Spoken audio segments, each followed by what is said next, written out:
Iwe mabara Instagweru Bataka fairo Instagweru Ndisikiwe Chigafa Inzoka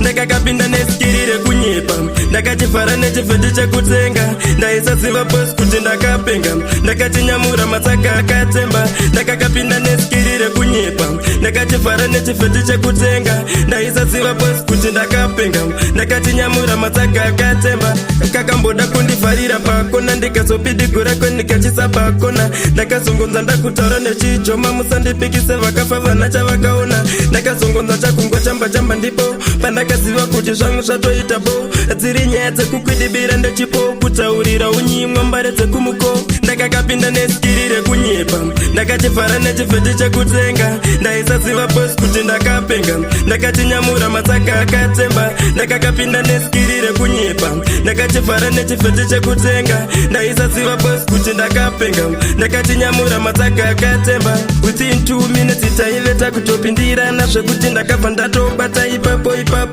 Ndakabva ndakasiya zvekukapindura Ndikanzoka kunditi usagumire ipapo Ndakambofunga zvemukondorosi Pati mufunge takazomanya pasina mboitako Zvikanzitsiki chimbomira zvemafanizi Wandisiya ndamugiya ochita kwacho kunyepa Ndakachifara nechifeti chekutenga Ndaisaziva post kuti ndakapenga Ndakachinyamura matsaka akatemba Ndakakapinda nesikirire kunyepa Ndakachifara nechifeti chekutenga Ndaisaziva post kuti ndakapenga Ndakachinyamura matsaka akatemba Kakamboda kundivharira pakona Ndikazopidigura kwenikachisa pakona Ndakazongonza ndakutaura nechijoma Musandipikise vakafa vana chavakaona Ndakazongonza chakungo chamba ndipo Pandakaziva kuti zvangu zvatoita bo Dziri nyaya dzekukwidibira ndechipo Kutaurira unyimwa mbare dzekumuko Ndakakapinda nesikirire kunyepa Ndakachifara nechifeti chekutenga Ndaisaziva post kuti ndakapenga Ndakachinyamura matsaka akatemba Ndakakapinda nesikirire kunyepa